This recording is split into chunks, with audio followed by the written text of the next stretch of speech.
Assalamualaikum warahmatullahi wabarakatuh. Dalam sesi 3 ini kita akan mendengarkan tanggapan daripada moderator terhadap tausiah tadi.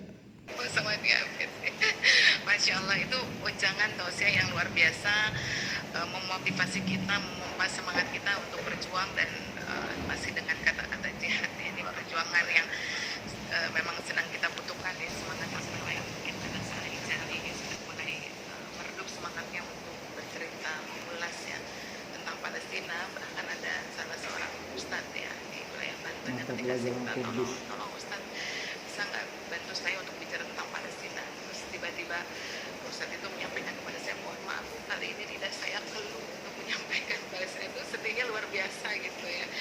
Ada yang sampai dalam kondisi seperti ini sudah tidak sanggup lagi bercerita atau berbicara tentang Palestina karena masyarakat Indonesia juga sedang mengalami kegalauan massal, kegalauan nasional dan kebangkitan nasional. Terima kasih Ustaz Agus Puji, mudah-mudahan diberi kesehatan oleh Allah Subhanahu wa Ta'ala, tetap bisa berjuang di parlemen ya. Buat teman-teman yang lain, beliau masih aktif sebagai Dewan Kota Tangerang Selatan ya. Dan luar biasa, beliau tadi menyampaikan bahwa sampai saat ini beliau tetap hadir ya, berusaha selalu hadir dalam rapat-rapat rapat-rapat dewan ya, dan bahkan lebih rajin daripada yang sehat. Nah ini jadi bikin kita malu ya. Masya Allah. Terima kasih Ustaz Agus, sekali lagi sehat, salam buat anak-anak. Cucunya sudah berapa ya sekarang ya? Satu apa dua nih?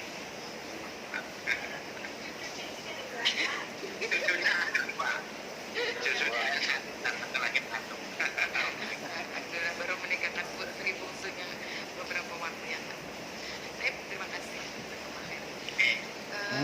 Selanjutnya kita juga minta kepada Ustadz Dili yang menyampaikan lagi-lagi ujangan tausiah kepada kita semua. Beliau adalah orang yang pernah menemani masa kita untuk memasuki lorong-lorong Gaza ya, dan tentu pengalaman beliau bagaimana memasuki wilayah-wilayah Gaza yang saat ini masih bagi sebagian orang masih mimpi ya datang ke sana, tapi beliau sudah datang ke sana, berkunjung ke sana, melihat bagaimana situasi saudara-saudara kita ya, yang tidak pernah lelah ya, pagi, siang, sore hingga malamnya ya, bertanya untuk kemenangan ya Palestina.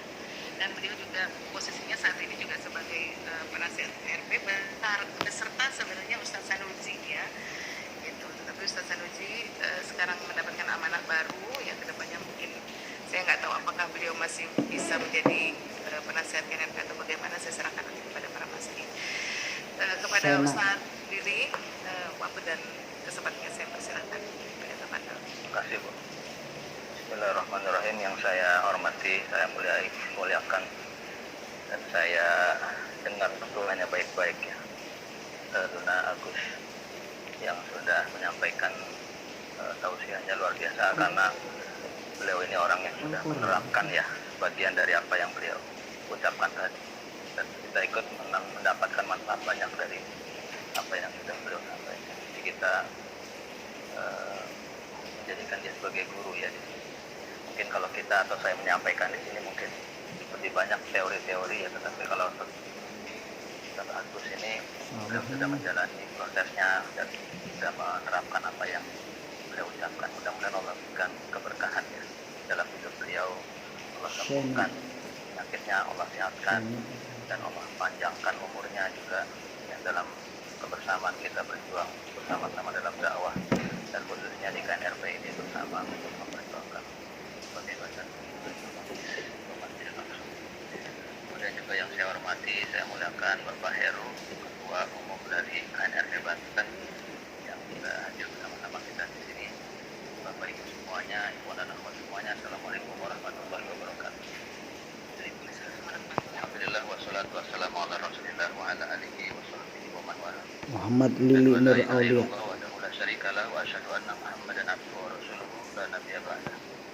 Saya ingin menyambung sedikit dari apa yang disampaikan oleh Ustaz Agus ya. Ada dalam sabda Rasulullah SAW menyebutkan nikmatani maghbuna fihi makatsirun minan nas. as-sihhatu wal faragh. Ada dua nikmat yang kita ini seringkali lupa, lalai ya.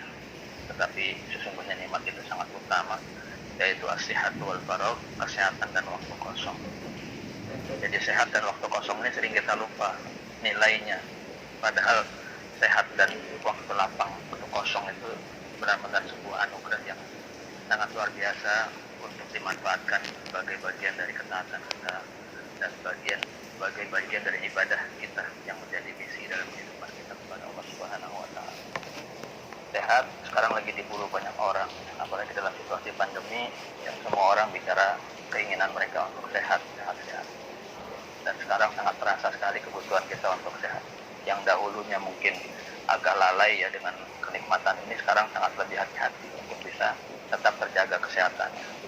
Walaupun yang harus kita pahami, sehat sakit itu adalah kehendak Allah Subhanahu wa taala. Ya. Kita rajin sekarang nih makin terbuka saja ya. Orang rajin cuci tangan, wajib bermasker sebagai upaya ikhtiar kita yang memang wajib. Bahkan sudah vaksin sendiri juga tidak menjadikan orang itu tidak terkena atau terpapar COVID. Ya, sebagai bagian dari ikhtiar kita wajib lakukan, tetapi sesungguhnya akhirnya adalah lagi-lagi roda Allah. Yang kedua, al-faragh. Jadi waktu kosong itu juga sangat penting bagi kita. Tadi Ustaz Agus menyampaikan inna ma'al usri yusra wa inna ma'al usri yusra wa idza faragta fansab. Jadi kalau kita lihat rangkaian ayatnya itu sesungguhnya bersama kesulitan ada kemudahan, sesungguhnya bersama kesulitan ada kemudahan. Fa idza faragta fansab, maka fa-nya itu berarti ada kaitannya. Bunyi kalimat setelah fa ada kaitannya dengan sebelumnya. Ya kalau itu disebutkan kemudahan, kesulitan selalu ada kemudahan. Supaya seperti itu, seperti apa yang kita lakukan? Fa idza faragta fansab, maka jika kalian selesai mengerjakan sesuatu, maka kerjakan yang lain. Artinya waktu kita nggak boleh kosong. Kalau kita ingin mendapatkan al-yusru, kemudahan ya di antara kesulitan, maka kita harus terus bekerja supaya waktu kita berisi mempunyai nilai, mempunyai suatu manfaat, maka kita akan mendapatkan tadi inna ma'al usri yusra. Meskipun susah, tetap Allah kasih jalan keluar, tetap Allah kasih kemudahan. Jadi disampaikan oleh Bu Susan ya, subhanallah, kita juga sama-sama subhanallah yang memuji Allah. Alhamdulillah, ternyata di masa pandemi seperti ini justru kita bisa menghasilkan satu bantuan yang nilainya lebih baik daripada di luar pandemi. Itu luar biasa sekali. Subhanallah. Bapak Ibu, saudara-saudaraku semuanya, saya ingin nanti saya memesan mungkin teman-teman di KNRP ini, relawan-relawan ini nanti harus ada paket-paket daurah ya tentang ma'rifah maqdisiyah ini, tentang pengetahuan tentang Baitul Maqdis. Ya, jadi selalu saja perjuangan kita itu, pengorbanan kita itu, ya sebelum kita bisa ikhlas, itu tahap pertamanya harus paham dulu. Makanya Ustaz Hasan Al-Banna menyebutkan paham, ikhlas, amal, jihad. Jadi kalau kita mau ikhlas, kita harus paham dulu. Kalau kita ingin berjuang ikhlas, kemudian konsisten, istiqomah, maka pemahaman kita juga harus dulu. Di antara pemahaman kita yang harus kita bangun, kita harus terus gali, dan kita harus ingatkan adalah dalam konteks Palestina ini kita mengenal kemuliaan dari Baitul Maqdis, bagaimana sejarahnya, bagaimana kondisi-kondisi, bagaimana posisi Baitul Maqdis di Aqsa di dalam Al-Quran, kemudian dalam hadis-hadis Rasulullah SAW. Itu juga harus kita dalami, dan mudah-mudahan sih nanti mungkin bukan KNRP Banten yang mengadakan atau KNRP Banten yang mengadakan, itu harus ada tahap-tahapan daurah untuk mengenal lebih jauh tentang Baitul Maqdis. Nah Bapak Ibu semuanya, saya kira saya tidak akan panjang lebar ya. Saya ingin mengingatkan saja bahwa di dalam ayat yang Allah Subhanahu wa taala sebutkan, tadi juga Bu Susan sudah menjelaskannya di awal, ayat yang selalu menyebutkan tentang keberkahan daripada Baitul Maqdis. Alladzi asra bi 'abdihi lailan minal masjidil haram ilal masjidil aqsa alladzi barakna haulahu linuriyahu min ayatihi. Masjidil Aqsa disebut alladzi barakna haulahu, yang kami berikan berkah di sekitarnya. Ya, haulahu di sini ya bisa meliputi Palestina, bisa meliputi negara-negara sekitar Palestina. Tetapi negeri Baitul Maqdis, di situ ada Baitul Maqdis. pada Masjidil Aqsa itu merupakan tanah dan wilayah area yang memang dapat berkah dari Allah Subhanahu wa taala, dan itu disebut betul-betul di dalam Al-Qur'an bahwa tanah itu, wilayah itu mendapat berkah. Tentu ada banyak tafsiran dan pandangan tentang barokna haulahu itu yang kami berikan berkah di sekitarnya dan masjid, karena di situ ada Masjid Aqsa. Berkah karena di situ juga merupakan banyak para nabi yang berdakwah di situ. Ada yang jauh-jauh dahulu tentunya, ada Nabi Daud, Nabi Sulaiman, sampai kemudian Nabi Isa alaihissalam juga seperti di sana. Kemudian Nabi kita Nabi Muhammad SAW diserahkan oleh Allah Subhanahu Wa Taala ke Baitul Maqdis juga, ke Masjid Al-Aqsa juga. Jadi tempat ini memang tempat suci buat kalian. Ya, kalau kita kemudian ikut berjuang membela pembebasan Masjid Al-Aqsa yang saat ini ya dalam kondisi terjajah, dalam arti orang mukmin kita tidak bisa bebas masuk ke masjid kita sendiri. Ya, itu masjid ketiga kita, masjid kiblat pertama kita, tapi kita tidak bebas untuk datang masuk ke dalam Masjid Al-Aqsa kecuali lewat screening, lewat proses-proses administrasi yang memang diatur oleh penjajahnya, yaitu Zionist Israel. Ya, kita ingin membebaskan Masjid Al-Aqsa dari itu, dan kita ingin juga sholat di situ dengan serta merta dengan kebebasan kita, dengan kehusuan kita, karena ini memang satu wilayah yang memang diberkahi oleh Allah Subhanahu Wa Taala. Nah, kalau kita ikut berjuang menjadi relawan, ya, bergerak membuat program dengan dasar ikhlas, dengan dasar paham kita, keikhlasan kita, kemudian amal dan jihad kita, kemudian kita arahkan kepada Masjid Al-Aqsa ini, insya Allah karena kita membela tempat yang diberkahi, insya Allah kita juga mendapat berkah. Insya Allah kita mendapat berkah. Kadang-kadang orang suka salah ataupun mempersempit ya, berkah itu apa gitu ya. Kalau dalam bahasa di Betawi, berkah itu ya berkat itu kotak-kotak nasi, kalau habis ada kumpulan pengajian dapat berkat gitu ya. Ada benernya sih berkat itu, dalam artian itu ada hadiahnya, ada manfaatnya. Tapi berkah dalam Islam kita itu diantaranya adalah subutul khairi fi syai'in atau ziyadatul khairi fi syai'in. Kebaikan kebaikan terhadap sesuatu yang nggak pernah hilang, atau sesuatu yang bertambah kebaikannya terus menerus gitu ya.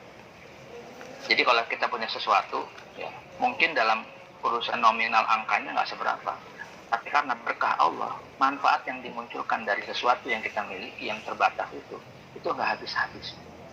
Rezeki yang berkah itu akan Allah berikan kemudahan-kemudahan kita dalam mengelola rezeki itu, melebihi orang yang punya rezeki yang nominalnya mungkin lebih besar dari kita. Ya. Mungkin kapasitas kita dengan kondisi KNRP yang seperti ini, kondisi pandemi yang begini, ya, mungkin kita menilainya tidak seberapa yang bisa kita lakukan. Tapi dengan keberkahan Allah Subhanahu Wa Taala terhadap kerja-kerja kita, alhamdulillah, insya Allah, maka kemudian hasil yang kita peroleh menjadi lebih banyak. Waktu kita, mungkin kalau kita pikirkan dengan waktu-waktu yang harus kita bagi untuk dakwah, untuk pekerjaan dan nafkah, untuk kemudian di rumah juga aktivitas ini dan itu, mungkin waktu kita habis terbagi untuk urusan yang lain-lain.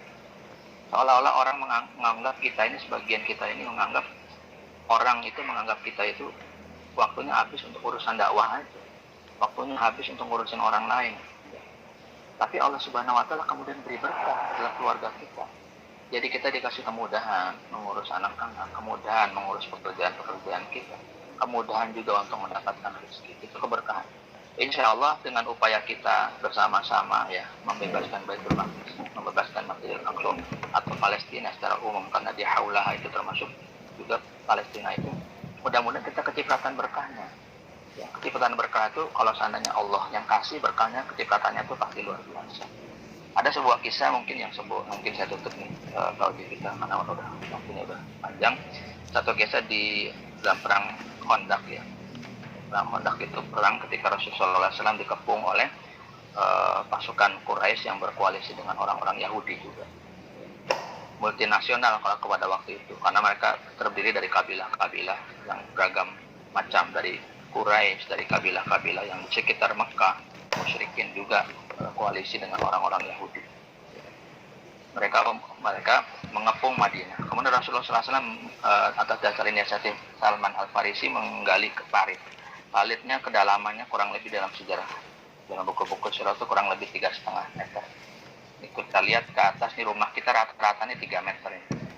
Kalau kita tingkat atau naikin sedikit supaya agak nggak terlalu gerah nih, kita tingkatkan lagi, kita naikin lagi di 3,5 meter, itu atap udah lumayan tinggi itu atapnya itu. 3,5 meter dalamnya. Panjangnya itu lebih dari 5 kilometer. Jadi kita bayangkan ya, dalam 1 bulan 3.000 pasukan Islam melawan 10.000 orang pasukan koalisi itu, 3.000 pasukan Islam menggali parit dalam 3,5 kilo dan sepanjang 5 kilometer. Ini jauh sekali dan suasananya juga dilakukan dalam suasana panas terik. Kita bayangkan seperti itu. Nah, pada waktu itu sudah musim panas dan salah seorang sahabat Rasulullah SAW nama Jabir bin Abdullah. Dia melihat Rasulullah SAW itu diganjal perutnya pakai batu. Artinya memang menahan lapar. Sampai kemudian Jabir pulang ke rumahnya bertanya pada istrinya, kita pengen ngasih makan kepada Rasulullah SAW. Punya apa kita? Istrinya bilang kita punya kambing muda dengan beberapa bahan untuk gandum, roti gitu ya. Akhirnya Jabir bin Abdullah balik lagi kepada Rasulullah. Ya Rasulullah, saya di rumah punya bahan makanan yang bisa dibuat untuk makan engkau dan 1-2 orang sahabat tadi. Oh ya udah kalau gitu, Rasulullah, diamkan saja, istrimu, kapaikan pada istrimu ininya apa tuh, wadahnya tuh jangan diangkat, kata Rasulullah SAW. Ya sudah, beliau balik lagi ke rumah dan menyampaikan pada istrinya potong kambingnya, kemudian buat adonan gandumnya. Dimakan siang, waktu makan siang datang, Jabir bin Abdullah meminta Rasulullah SAW untuk datang ke rumah. Tanpa diduga ternyata Rasulullah SAW memanggil semua orang, ya, tapi nggak disebut dalam sejarah di tulisan itu berapa orang yang kemudian ikut bersama Rasulullah. Yang jelas yang lagi pada menggali parit itu dipanggil. Ya bahasa kitanya, ikhwas kalian gitu ya, yang lagi gali-gali parit gitu ya. Siang-siang panas-panas gini, alhamdulillah sahabat kita Jabir bin Abdullah nyiapin makan siang. Ayo kita ke rumahnya. Betapa senangnya para sahabat mendengar seruan itu dari Rasulullah SAW, tetapi betapa khawatir dan takutnya Jabir bin Abdullah karena mendengar itu yang datang bukan 1-2 orang. Ya, mungkin bisa 10, 20, 30, mungkin bisa 100 orang. Karena apa? Dia nggak mempersiapkan apa-apa di rumahnya kecuali untuk 1-2 orang, kan udah dibilang 1-2 orang tadi. Tapi ya nggak mungkin juga Jabir bin Abdullah kemudian bilang kepada sahabat-sahabatnya itu, nah, sahabat-sahabat sekalian gitu loh, maaf nih untuk KNRP Banten aja yang pusat nih, yang untuk yang di kabupaten kota nggak usah ikut makan, nggak bisa begitu. Ya uang udah siap-siap jalan, masa disuruh pulang lagi, Pandeglang pulang, Tangerang Raya pulang, ya nggak mungkin. Ya udah ikut aja dah. Ratusan orang itu ikut datang ke rumah Jabir bin Abdullah. Ternyata Rasulullah SAW kemudian datang kepada Pandeglang ikut, Pak. Jabir bin Abdullah.